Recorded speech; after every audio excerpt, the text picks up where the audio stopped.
What's going on, do-it-yourself groupies? Today on the channel I'm going to be showing you step by step how to change one of these 4-foot fluorescent light fixtures. We'll be replacing it and installing a brand new LED 4-foot light fixture from BROAN. Let's get started.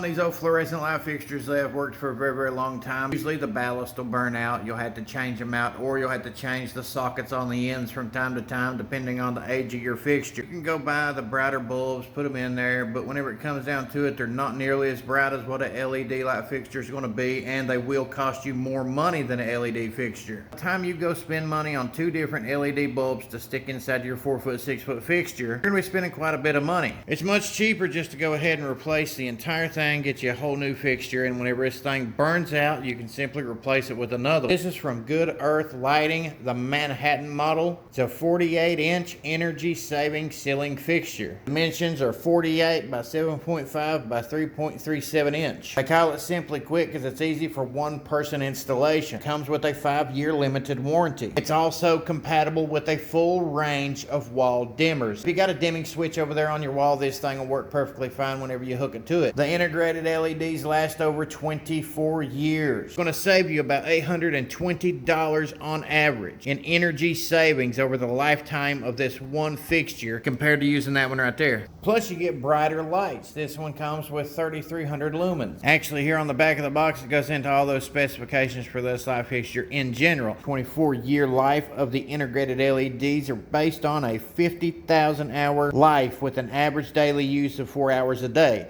So if you use this 4 hours a day, it should last you up to 24 years. You're going to be running at 8 hours a day, it might last you about 12 years. If you're running at 16 hours a day, all day, every day, it's probably going to last you about 6 years. Depending on how often you use this light fixture will determine how long it'll probably last you. Go ahead and get into taking this one down and getting the new one installed. I cannot recommend that you do this yourself. I recommend that you hire a qualified electrician to deal with installing this light fixture. I am not liable if you try and get your ass fried. What you should do is find your light switch and turn the light off. Not absolutely certain about having voltage on your wires. You can leave the light switch on, simply go to your breaker box, shut that off, and it should kill all power to that light fixture itself. You will have wires up inside the box sometimes that have live wires on them, even if the wires going to your light itself are not reading that they have current. And you should always have yourself a non-contact voltage tester. This one's from KOBALT, costs you about 10 bucks. You can get them in a kit with a few other tools if you'd like. This one is just as effective as any of the other ones out here that's going to cost you way more.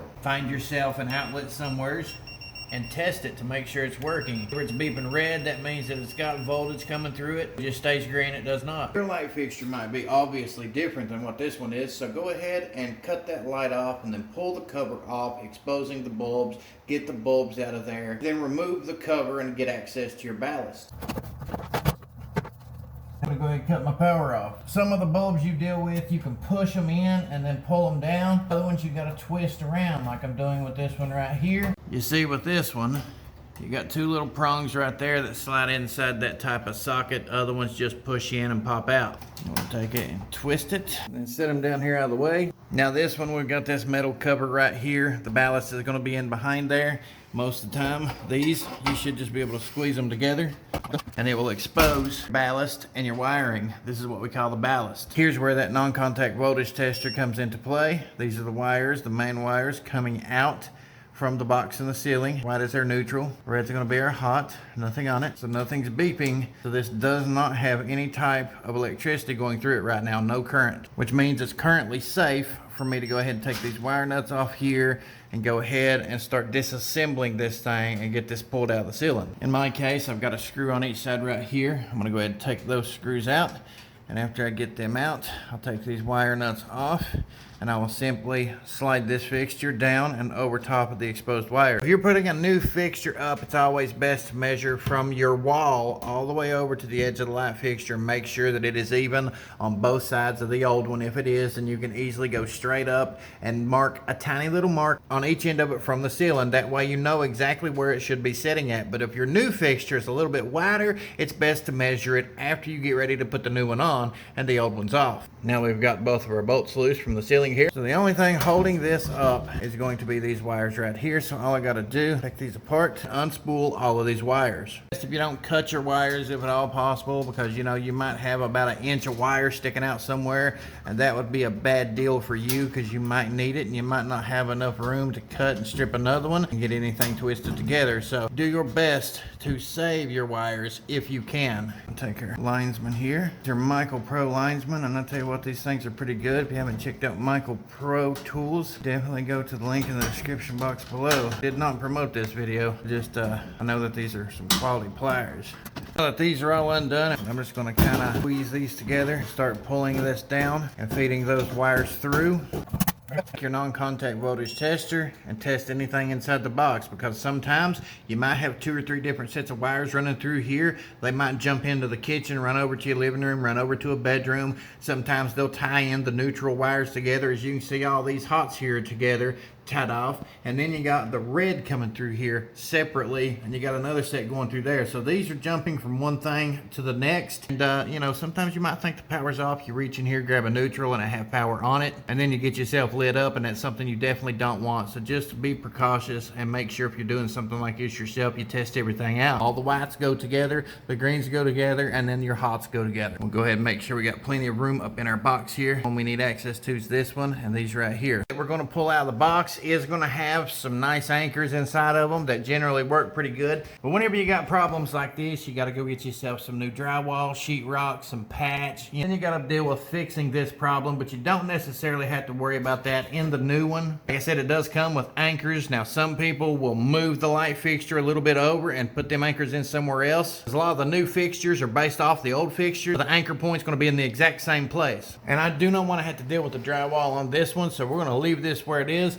and we're going to hook it up directly to the box and then worrying about trying to put the anchors in for the ceiling. What this particular light fixture looks like, as you see here, it's a nice looking little light fixture. It does come with hardware. It comes with your screws, a chain, your mounting bracket here that you adapt to the box, all that sort of stuff. Some people might hang them up, might screw them directly into the ceiling. Others might use the mounting bracket. Now to get this thing loose, you simply push it down and then over to one side or the other, like I've done with this one. And once you've done that, it gives you room to pull backwards, and we'll pull it right back out. Just be very delicate with these. You don't want to break your cover before you get started. And here's what the interior looks like. Here's those anchors I was telling you about. They're pre-mounted inside here. You take a screwdriver, not an impact wrench or anything like that. Yourself a nice Phillips number 3 screwdriver, put it inside here, apply pressure into the ceiling, and then you can start turning it in. I don't like using those in a situation where we already got holes in the ceiling. A lot of people think that that's the only way you can do this, but it's not. See, it's got some nice strips of LEDs all the way down through here. Here's your little miniature LED ballast. Here's the type of connections. It's one of those push connects. So really all you'd have to do is take the black, strip down one little lead to it, and push connect it straight into this one, and you'll be good to go. But the white is the exact same way. And instead of cutting this lead right here, I would rather use the push connect. So I'm going to cut a separate wire, run into those 3 wires that's coming out of the ceiling. That way I can put a wire nut on it, feed it back inside the box into the ceiling. I have 1 wire loose that I can push into this. Old ballast will have all the extra wire that you need. So if you need yourself a white wire to hook up to your new LED fixture, just go ahead and cut this one and strip it, hook it into the 3 wires in the ceiling. Now I took these, wired them all together, tightened them up, twisted them to the right. I'm going to put my wire nut on there, and that leaves this one that I can plug into the fixture itself. I can go ahead and twist these around and feed them up inside of the box, get them where I want them at, get them up there out of the way. Measure this right at 7 1/4. I'm gonna find where I want it at 7 1/4, and I'm gonna go ahead and mark it on the end of each side here. It's smaller than the old fixture, so we're definitely gonna have to paint around this because it's all dingy looking. But I use the edge right here for the 7 1/4 to right here. So whenever I measure out, I'm gonna measure from the wall to this point right here. See what it is, then I'm gonna go down through here and do the same on each end. That way whenever we line this up, we're gonna have a general idea where it goes. Take your round mounting bracket, which is what we got right here. You go and you adjust it back and forth and see where it's gonna hook into your box at. Screw over here, and the one over on this side right here is the one that mounts into the box I have. There's a variety of different holes that you can put yours in depending on what kind of box you've got, so don't worry about that. These are the screws that mounts up to these holes right here. So we're going to want to hook these up, and that's going to determine where this is going to hang at in the ceiling. So once you determine where those go, You basically put them inside of your mounting bracket, stick it up here, move it around back and forth, and then measure from the wall over. I measured from the wall to the center of the fastener itself, and it's 15¼ inch here, 15¼ inch here. Now I know exactly where it needed to set at. Afterwards, I simply take these, tighten them down, and then anchor this to the box inside the ceiling. I pulled all my wires through the center here. We got our ground, neutral, and hot, which will be easy to plug inside of these right here. And then I can curl them up and have enough room to fit them underneath the frame of the light fixture. So now all we got to do is hold it up here and then take our wires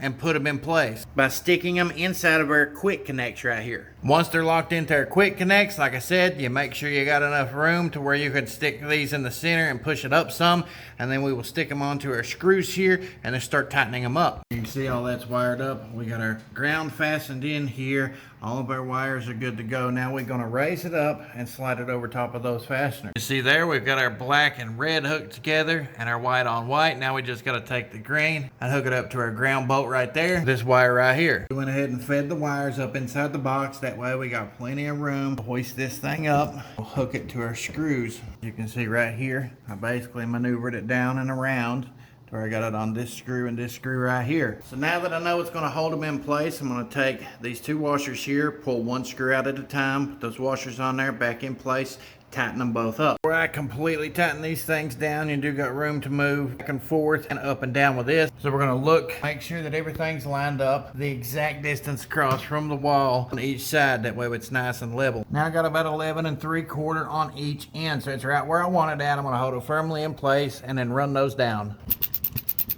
Now, as you can see here, everything's held up on the ceiling really well by those fasteners right there, so I don't necessarily have to put the other anchors into the ceiling unless it's a little bit floppy, which that end is.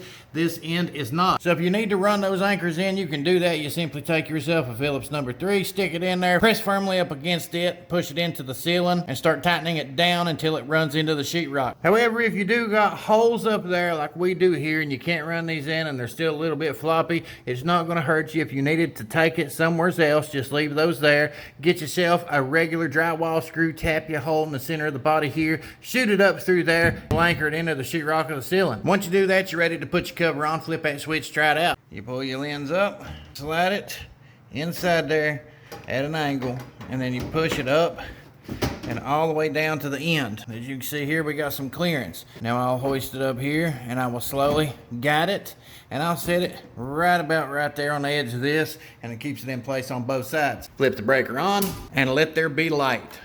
Big improvement compared to what was here. Anyone who likes this sort of content, I make these videos just to help somebody else out. I want to be able to show somebody how to do things. I'm always out here doing a variety of different stuff in my day in the trades video. Whether it's industrial machine, commercial equipment repair, small engine, appliance repair, electrical, plumbing, masonry work, demolition work, machine equipment removal and installation, remodeling projects, much more. If you like that sort of stuff, or if you want to support a real skilled American tradesman, then by all means, pop the clutch on that subscribe button. Check out all these other social media platforms. Anyway, I appreciate you for stopping by. I just want to encourage everybody to go out here, grab yourself some tools, learn yourself a trade, do that blue collar hustle.